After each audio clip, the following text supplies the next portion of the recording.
Assalamualaikum warahmatullahi wabarakatuh. Saya Istad Mazailmi mau mempresentasikan mata kuliah studi hadis. Yang pertama bab 1 yaitu terminologi hadis Nabi. Pengertian hadis secara bahasa dan istilah. Hadis secara bahasa berarti ucapan atau perkataan. Dan hadis secara istilah yaitu segala sesuatu yang disandarkan kepada Nabi Muhammad berupa perkataan, perbuatan atau ketetapan. Selanjutnya perbedaan hadis, sunnah dan khobar. Hadis yaitu segala sesuatu yang berasal dari Nabi Muhammad SAW. Dan sunnah yaitu segala perbuatan atau teladan Nabi yang perlu diikuti. Khobar yaitu berita atau informasi, terkadang sinonim dengan hadis. Lanjut, unsur-unsur hadis. Sanad, unsur-unsur hadis ada 3, yakni sanad, matan, dan rawi. Sanad adalah rantai periwayatan dari perawi hingga Nabi. Matan adalah isi atau teks hadis. Dan ketiga, rawi. Rawi adalah orang yang meriwayatkan hadis. Selanjutnya, klasifikasi berdasarkan jumlah periwayatan. Hadis mutawatir diriwayatkan oleh banyak orang pada setiap tingkatan sanad. Dan hadis ahad yaitu diriwayatkan oleh sedikit orang, bisa sahih, hasan atau dhaif. Selanjutnya, klasifikasi berdasarkan kualitas. Nah, ini dibagi menjadi 3, yaitu hadis sahih, hadis hasan, hadis dhaif. Hadis sahih adalah sanad bersambung, perawi adil dan kuat hafalan. Hadis hasan itu mirip sahih namun daya ingat perawi sedikit lebih lemah. Dan hadis dhaif yaitu terdapat cacat pada sanad atau perawi. Selanjutnya, fungsi hadis dalam kehidupan umat Islam. Nah, sebagai penjelas Al-Quran atau bayan tafsir. Terus sebagai sumber hukum Islam kedua. Habis itu sebagai pedoman moral dan akhlak bagi umat Islam. Kesimpulan dari bab 1 terminologi hadis Nabi, yaitu hadis merupakan sumber hukum kedua setelah Al-Quran. Pemahaman istilah dan klasifikasi hadis penting untuk menjaga keaslian ajaran Islam. Dan kajian hadis menuntut ketelitian dalam sanad dan matan. Oke, saya lanjut ke bab 2, yakni kedudukan dan fungsi hadis. Kedudukan dan fungsi hadis dibagi menjadi 2, yakni kedudukan dan kehujahan hadis. Yang kedua, fungsi-fungsi hadis. Kedudukan dan kehujahan hadis. Kedudukan sebagai sumber hukum Islam kedua setelah Al-Quran. Sedangkan kehujahan hadis adalah pengakuan bahwa hadis memiliki kekuatan sebagai dalil syar'i. Yaitu dibagi menjadi 4. Yang pertama dalil Al-Quran, yang kedua dalil hadis Rasul, yang ketiga ijma ulama, dan yang keempat argumentasi rasional. Yang pertama, dalil Al-Quran merupakan pondasi hukum, panduan atau referensi yang diperoleh dari ayat-ayat Al-Quran. Istilah dalil sendiri mengandung arti panduan yang dipakai untuk menetapkan hukum atau kebenaran. Dengan itu adil Al-Quran merujuk pada ayat-ayat yang digunakan sebagai dasar untuk membuktikan, menjelaskan atau menetapkan suatu hal, yang dimana dalil tersebut sudah tercantum dalam Al-Quran yang terdapat pada surah Al-Fatihah, An-Nisa, Al-Baqarah, Al-Madinah, Al-An'am, dan Al-A'raf. Lanjut, nomor 2, dalil hadis Rasulullah. Dalil hadis adalah perkataan, perbuatan, dan ketetapan yang bersumber dari Nabi Muhammad SAW, yang berfungsi sebagai sumber hukum Islam kedua setelah Al-Quran untuk menjelaskan, merinci, atau bahkan menetapkan hukum yang tidak ada dalam Al-Quran. Fungsi-fungsi dalam penjelasan ada 4, yaitu bayan tafsil, bayan at-taqyid, bayan tahsis, bayan ta'lil. Bayan tafsil yaitu yang masih global dalam Al-Quran. Bayan takyid yaitu membatasi yang mutlak. Terus bayan takhsis yaitu mengkhususkan yang umum. Bayan taklil menetapkan hukum baru yang tidak ada dalam Al-Quran. Lanjut 3. Ijma ulama. Ijma ulama adalah salah satu sumber hukum setelah Al-Quran dan hadis. Yang secara bahasa ijma berarti kesepakatan para ulama mujtahid dari kalangan umat Islam pada suatu masa tertentu mengenai hukum syariat setelah wafatnya Nabi Muhammad SAW. Syarat-syarat ijma. Para ulama yang sepakat mujtahid. Jadi para ulama sudah mensepakati atau para mujtahid yang sudah menyepakati. Hukum yang disepakati menyangkut masalah syariat bukan duniawi. Jadi mujtahid atau para ulama itu menyepakati hukum dalam masalah syariat bukan masalah duniawi. Kesepakatan terjadi di kalangan semua ulama mujtahid yang hidup pada masa tersebut. Lanjut nomor 4 yaitu argumentasi rasional. Argumentasi rasional secara bahasa berarti penyampaian alasan atau pendapat yang didasarkan pada akal, logika dan perkiraan yang masuk akal dalam fungsi dan kedudukan hadis sebagai sumber hukum. Kedua sangat rasional karena ia menjadikan ajaran Al-Quran dapat diterapkan secara nyata. Fungsi hadis menjelaskan, merinci, membatasi dan menetapkan hukum, membuktikan bahwa Islam adalah agama yang lengkap dan relevan dengan kehidupan manusia sepanjang masa. Argumentasi rasional contoh dalam hadis yaitu 1. Menjelaskan isi Al-Quran. Secara rasionalnya penjelasan diperlukan agar umat muslim tidak salah paham terhadap maksud ayat tersebut. Contoh ayat tentang perintah sholat. Jadi sholat itu di Al-Quran itu ada ayat yang memerintahkan sholat tapi tidak ada tata caranya, dan adanya itu di dalam hadis yang menjelaskan tentang tata cara sholat. 2. Membatasi hukum yang mutlak. Secara rasionalnya tanpa batasan hukum bisa diterapkan secara keliru atau berlebihan. Contoh Al-Quran memerintahkan memotong tangan pencuri di surat Al-Ma'idah, dan hadis membatasinya hanya berlaku bila barang yang dicuri bernilai 1/4 dinar. Lanjut ke B. Fungsi-fungsi hadis.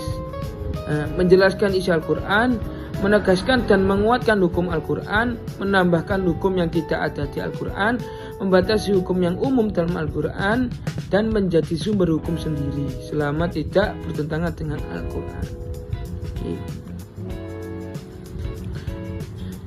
Oke, lanjut ke bab 3, yakni penulisan hadis dan perkembangan sejarah. Pro dan kontra penulisan hadis. Pro penulisan hadis. Perjalanan adanya hadis Nabi sangat panjang sama halnya dengan pemeliharaannya. Terdapat pro dan kontra dalam penulisan hadis. Bahkan Rasulullah sendiri pernah melarang adanya penulisan hadis karena beberapa faktor yang relevan. Pro dalam artian mendukung adanya penulisan hadis.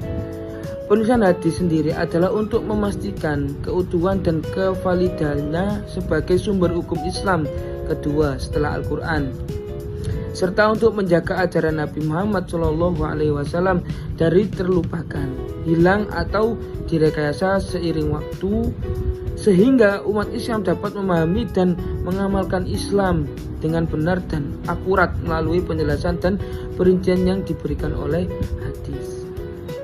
Kontra penulisan hadis. Kontra dalam artian menentang adanya penulisan hadis.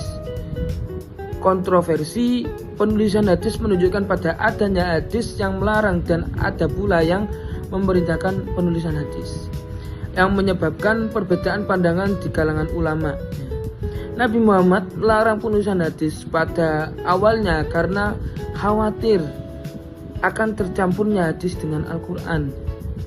yang saat itu masih dalam tahap penurunan dan kodifikasi, serta agar fokus umat Islam tidak teralih dari Al-Quran. Namun, larangan ini tidak bersifat permanen. Setelah Al-Quran sudah mapan atau terbukukan atau sudah lengkap dan tidak ada lagi kekhawatiran pencampuran, Nabi mengizinkan penulisan hadis. Bahkan ada sahabat yang diberi izin khusus untuk melakukannya.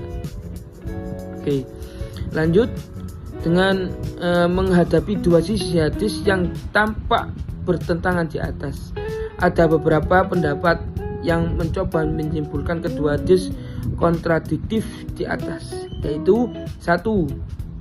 Larangan menulis hadis terjadi pada periode awal kerasulan, di saat banyaknya wahyu yang diturunkan, sedangkan izin penulisannya disabdakan pada periode akhir kerasulan. 2. Larangan penulisan hadis itu ditujukan bagi orang yang kuat hafalannya dan tidak dapat menulis dengan baik, serta dikhawatirkan salah dan bercampur dengan Al-Quran. Izin menulis hadis diberikan kepada orang yang pandai menulis dan tidak dikhawatirkan salah dan bercampur dengan Al-Quran. 3. Larangan itu ditunjukkan bagi orang yang kurang pandai menulis, dikhawatirkan tulisannya keliru, sementara orang yang pandai menulis tidak dilarang menulis hadis. Yang keempat, larangan hadis tentang menulis hadis dimasuk oleh hadis yang menganjurkan menulis hadis.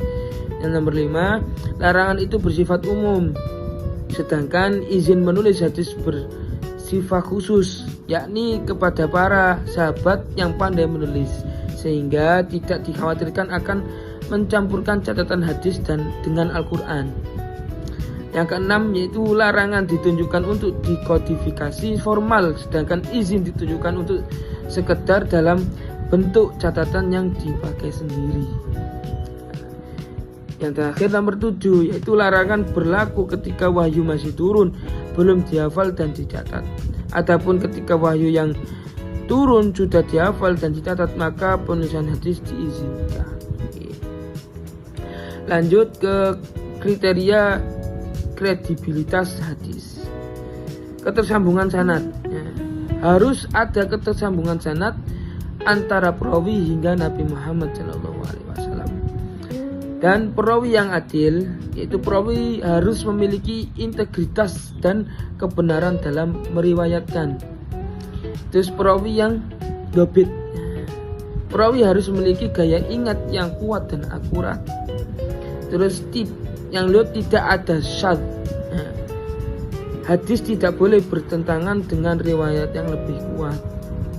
Dan yang terakhir, tidak ada ilat. Hadis tidak boleh memiliki cacat tersembunyi yang mengurangi keabsahannya. Oke. Lanjut, penulisan hadis pada masa Rasulullah dan sahabat.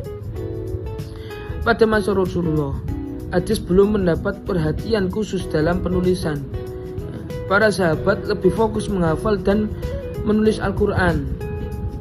Hadis lebih banyak dihafalkan dan diamalkan, meskipun ada penulisan individual seperti yang diamalkan, meskipun ada penulisan individual seperti yang dilakukan oleh Abdullah bin Umar.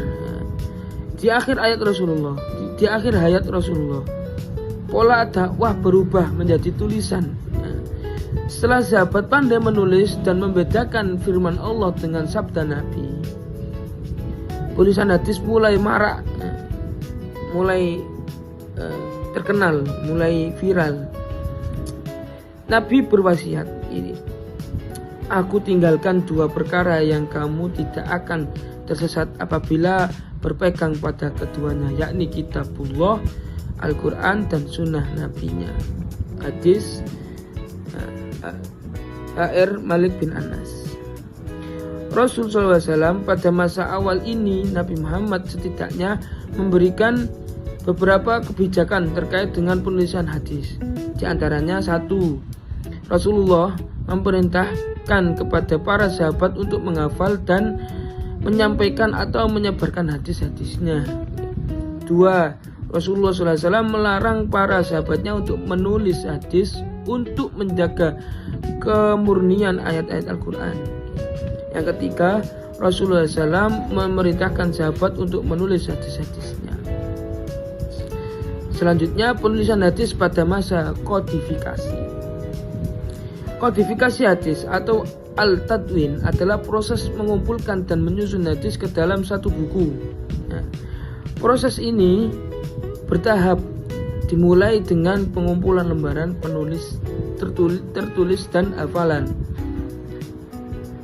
Nomor 1, masa Rasulullah, asru al-wahyi wa takwin. Rasulullah memerintahkan penghafalan dan penyebaran hadis, melarang penulisan untuk menjaga kemurnian Al-Quran. Namun juga memerintahkan penulisan hadis. Beberapa sahabat membuat catatan pribadi. Kedua, masa Khulafaur Rasyidin, zaman nasbat wal iqal min ar-riwayah. Masa ini dikenal sebagai periode pembatasan hadis karena kekhawatiran keliru akibat situasi politik. Periwatan dilakukan secara lafzi sama persis atau maknawi secara makna sama. Dan nomor 3, yakni masa Khalifah Umar bin Abdul Aziz. Penulisan dan perbukuan hadis dilakukan secara resmi. Khalifah Umar bin Abdul Aziz memerintahkan gubernur Madinah untuk membukukan hadis yang kemudian ditindaklanjuti oleh ulama di berbagai daerah. Periode pemurnian dan penyempurnaan. Periode ini berlangsung dari abad ketiga Hijriah pada masa dinasti Abbasiyah. Para ulama melakukan penyeleksian, penyaringan dan pengklasifikasian hadis. Pada masa ini lahirlah 6 buku induk hadis, Kutubus Sittah. Yang pertama, Al-Jami' As-Sahih karya Imam Al-Bukhari, yaitu pada tahun 194 hingga 252 Hijriah. Dan yang kedua, Al-Jami' As-Sahih karya Imam Muslim di tahun 204 hingga 261 Hijriah. Yang ketiga, Sunan Abu Dawud karya Abu Dawud pada tahun 202 hingga 216 Hijriah. Yang keempat, yakni Sunan At-Tirmidzi karya Imam At-Tirmidzi dari tahun 200 hingga 279 Hijriah. Dan yang kelima, Sunan An-Nasa'i karya Imam An-Nasa'i dari tahun 215 hingga 302 Hijriah. Dan yang keenam, Sunan Ibnu Majah karya Imam Ibnu Majah dari tahun 207 hingga 73 Hijriah. Lanjut, penulisan hadis pada masa pasca kodifikasi. Pada abad selanjutnya, ulama hadis mengklasifikasikan hadis berdasarkan kandungan atau sifat isinya. Mereka juga banyak memberi syarah atau penjelas dan meringkas kitab-kitab terdahulu. Usaha ulama hadis pada abad selanjutnya sampai sekarang adalah mengklasifikasikan hadis-hadis yang sejenis kandungannya atau sejenis sifat-sifat isinya dalam suatu kitab. Di samping itu, mereka banyak memberi syarah dan meringkas kitab-kitab terdahulu. Di samping itu juga, usaha lain yang dilakukan oleh ulama hadis pada abad ini dan seterusnya adalah menyusun mu'ajam hadis untuk mengetahui dari kitab hadis apa sebuah hadis dapat ditemukan. Ini dibagi menjadi 3 ya.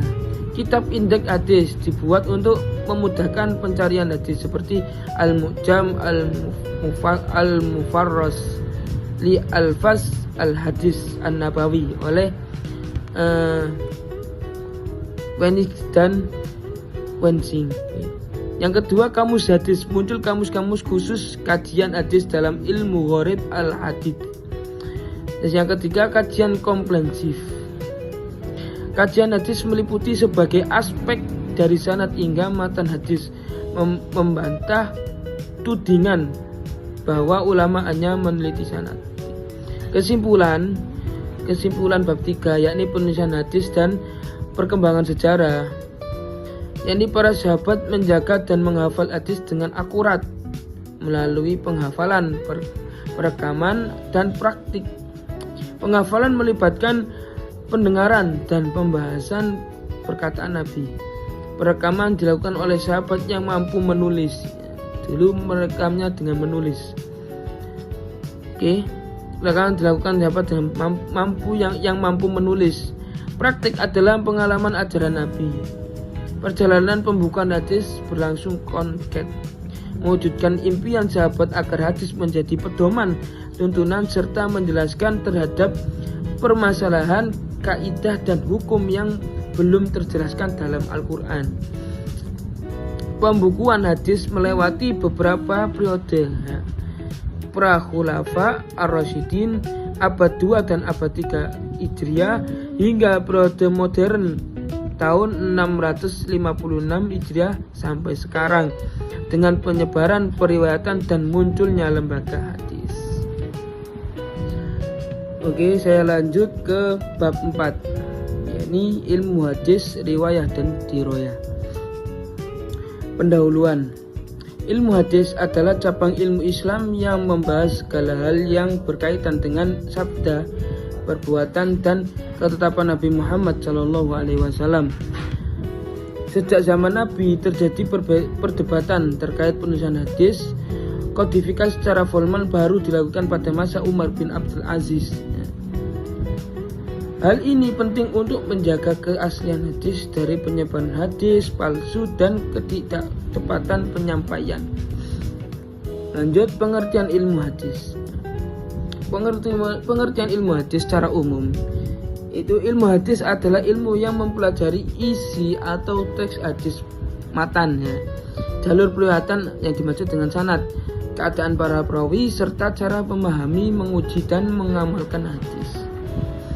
Lanjut, ilmu hadis memiliki dua cabang utama, yakni ilmu hadis riwayah dan ilmu hadis diroyah. Nama lain dari ilmu hadis antara lain mustalah al-hadis, usul al-hadis, dan ulumul hadis. Lanjut, ilmu hadis riwayah. Ilmu hadis riwayah adalah ilmu ini fokus pada pengumpulan. Ilmu ini fokus pada pengumpulan, penyampaian, dan analisis hadis dari segi perkataan, perbuatan, dan ketetapan Nabi, periwayatan para sahabat dan tabi'in, kualitas sanad, dan kepribadian para rawi, dobit, dan adalah.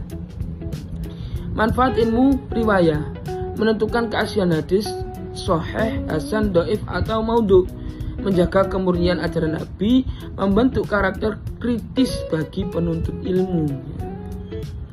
Lanjut, ilmu hadis diroyah. Ilmu ini meneliti hadis dari segi aturan dan hukum periwayatan, keabsahan sanad dan matan, kondisi perawi, apakah bisa diterima atau ditolak, arti lafadz, dan kesesuaiannya dengan syariat.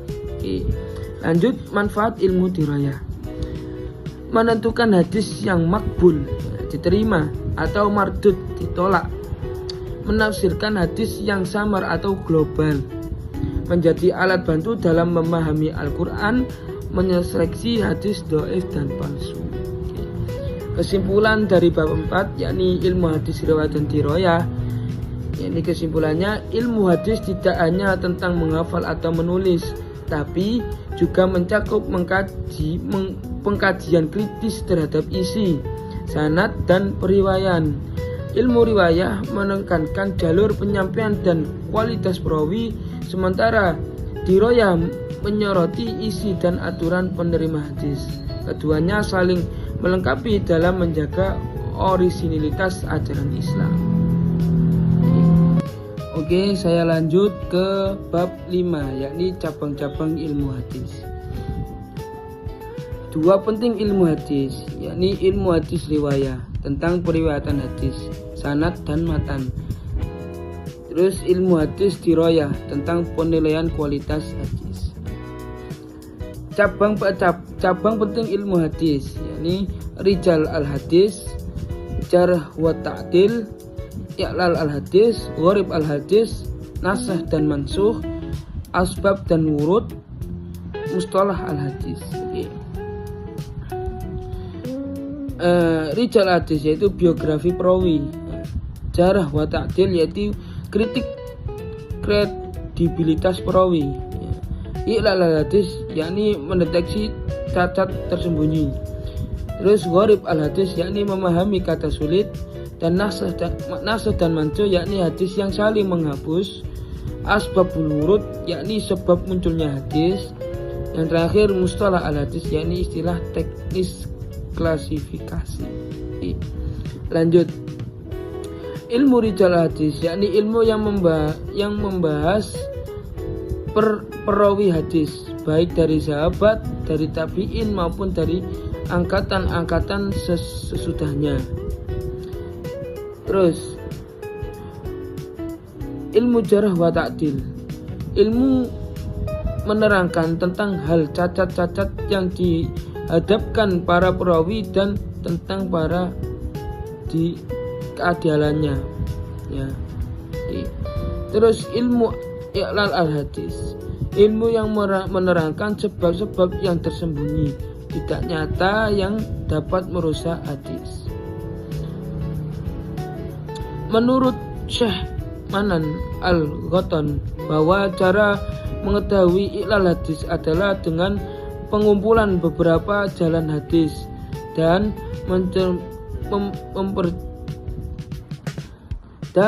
mencermati perbedaan perawinya dan kedobitan mereka yang dilakukan oleh orang-orang yang ahli dalam ilmu ini. Lanjut, ilmu gharib al-hadis, ilmu yang menerangkan makna kalimat-kalimat yang terdapat dalam matan hadis yang sukar diketahui maknanya, adanya kurangnya terpakai oleh umum. Lanjut ilmu nasakh dan mansukh, ilmu yang menerangkan hadis-hadis yang sudah dimansuhkan dan yang menasihkan. Jadi menghapus hadis. Ilmu asbabul wurud yakni ilmu yang menerangkan sebab-sebab Nabi menurunkan sabdanya dan masa-masanya Nabi menuturkan itu. Lanjut ilmu mustalah al hadis, ilmu yang menerangkan pengertian-pengertian istilah-istilah yang dipakai oleh ahli-ahli hadis. Bedanya hadis dan ilmu hadis. Hadis yakni ucapan, perbuatan, ketetapan Nabi SAW, dan ilmu hadis yakni ilmu untuk mengkaji, menilai dan menjaga hadis. Kesimpulan, hadis sumber ajaran ilmu hadis metode kajian. Kesimpulan dari bab 5 yakni cabang-cabang ilmu hadis, yaitu kesimpulannya ilmu hadis memiliki banyak cabang yang masing-masing berperan penting dalam menjaga keaslian, pemahaman dan kualitas hadis seperti ilmu rijal al hadis, jarah wa ta'dil, gharib al hadis, ilal al hadis, nasakh wal mansukh hingga asbabul wurudul hadis. Dan perkembangan ilmu ini sudah ada sejak masa awal Islam dan semakin berkembang pada masa tabi'in hingga menjadi disiplin ilmu mandiri yang digunakan oleh ulama besar seperti Imam Bukhari dan Imam Muslim. Perbedaan mendasar antara hadis dan ilmu hadis adalah hadis merupakan perkataan, perbuatan dan ketetapan Nabi Muhammad SAW sebagai sumber ajaran Islam, sedangkan ilmu hadis adalah cabang ilmu yang mengkaji, meneliti dan menjaga keaslian hadis tersebut. Oke, saya lanjut ke bab 6. Pembagian hadis. Pendahuluan. Hadis Nabi diriwayatkan dalam rentang waktu yang cukup panjang, semenjak masa Nabi hingga hadis-hadis itu dibukukan oleh para mukharrij hadis. Karena itu ada hadis yang bersambung sanadnya, ada pula yang terputus, ada hadis yang diriwayatkan oleh banyak periwayat pada tiap-tiap generasinya, ada pula yang sedikit. Ada hadis yang dipastikan dari Nabi dan ada pula hadis yang diragukan bahkan dipastikan tidak berasal dari Rasulullah SAW. Dari sinilah maka dapat dilihat dari berbagai segi. Lanjut, hadis ditinjau dari segi persambungan sanadnya. ditinjau dari bersambung dan tidaknya sanad mata rantai perawi. Hadis dibedakan menjadi dua macam. Nomor satu, hadis mutasil, yaitu hadis yang terbukti memiliki mata rantai perawi bersambung dari mukharrij hadis sampai sahib al-matan, yaitu Rasulullah. Tidak ada yang gugur, terputus. Maksudnya hadis mutasil itu hadis yang bersambung sanadnya hingga Rasulullah SAW. Yang kedua, hadis muqatta', yaitu hadis yang mata rantainya perawi dari mukharrij hadis sampai Rasulullah terbukti ada yang gugur, yaitu hadis yang sanadnya terputus di bagian mana saja. Selanjutnya, hadis ditinjau dari segi kuantitas sanad. Ditinjau dari segi kuantitas sanad mata rantai perawi, hadis dibagi menjadi dua bagian, yaitu hadis mutawatir dan ahad. Hadis mutawatir, pembagian hadis mutawatir dan ahad sebenarnya tidak bersumber dari ulama hadis, mengingat pembagian tersebut di luar wilayah pembahasan ilmu isnad. Ilmu isnad hanya membahas sifat-sifat rijal pembawa hadis dan lambang periwayatan atau bentuk redaksi yang dipergunakan. Yakni redaksi yang dipergunakan dalam penyampaian hadis. 2. Hadis ahad adalah hadis yang diriwayatkan oleh satu jalur perawi. Hadis yang di dalamnya tidak dipenuhi syarat-syarat hadis mutawatir, yakni hadis yang tidak mencapai persyaratannya hadis mutawatir. Selanjutnya, hadis ditinjau dari segi kualitas sanad dan matan. Ditinjau dari segi kualitas dan matanya, hadis dibagi menjadi tiga, yaitu hadis sahih adalah hadis yang bersambung sanadnya dengan periwayatan perawi yang adil dan dhabit perawi pertama sampai perawi terakhir. Perawi pertama sampai perawi terakhir tidak mengandung unsur syadz dan ilat. 2. Hadis hasan adalah hadis yang diriwayatkan oleh perawi yang adil, kurang kuat hafalannya, bersambung sanadnya, tidak mengandung ilat dan tidak syadz. Jadi hadis sahih dan hasan itu sama, perbedaannya pada tingkat kedabitan perawinya, berada di bawah hadis sahih. Nomor 3, hadis dhaif adalah hadis yang tidak memenuhi persyaratan qabul, diterima, seperti halnya hadis sahih ataupun hadis hasan, baik keseluruhan maupun sebagian persyaratan, yaitu dari segi ittisal sanad, adil dan dhabit perawi, dan adanya ilat atau syadz. Lanjut, dari hadis tinjau dari segi penisbatan pada pembicaraannya. Teks hadis yang dinisbatkan kepada Rasulullah, ada yang diistilahkan hadis nabawi, yakni penyataan langsung dari Rasulullah SAW. Ada juga yang diistilahkan hadis qudsi, yakni pernyataan Rasulullah SAW yang dinisbatkan kepada Allah Subhanahu Wa Taala. Maka kedua jenis teks hadis tersebut dinamakan hadis al-marfu'. Teks yang dinisbatkan kepada sahabat, yakni penyematan itu murni dari lisan para sahabat Rasulullah SAW. Dari segi penisbatannya, hadis dibagi menjadi tiga, yaitu hadis qudsi, yaitu hadis yang disandarkan pada Rasulullah dan oleh beliau disandarkan kepada Allah Subhanahu Wa Taala. Hadis marfu, yaitu hadis yang dinisbatkan kepada Rasulullah SAW. Sebagai ulama menyebutkan dengan al-hadis an-nabawi, yakni pernyataan yang disandarkan kepada Rasulullah atau bersumber darinya.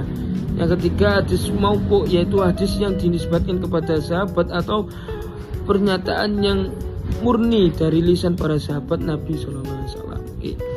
Kesimpulan dari bab 6, yakni bab 6 pembagian hadis, yakni kesimpulannya, berdasarkan pembahasan mengenai pembagian hadis dapat disimpulkan bahwa hadis memiliki kedudukan penting sebagai sumber ajaran Islam setelah Al-Quran. Namun tidak semua hadis dapat langsung dijadikan hujjah, sebab diperlukan klarifikasi untuk memastikan validasinya. Terima kasih untuk presentasi kali ini. Saya Ustadz Maza Hilmi dari Prodi MBI kelas E 25, angkatan 25. Bila ada tutur kata yang salah atau tidak enak di hati, mohon maaf yang sebesar-besarnya. Bila taufiq wal hidayah. Wassalamualaikum warahmatullahi wabarakatuh.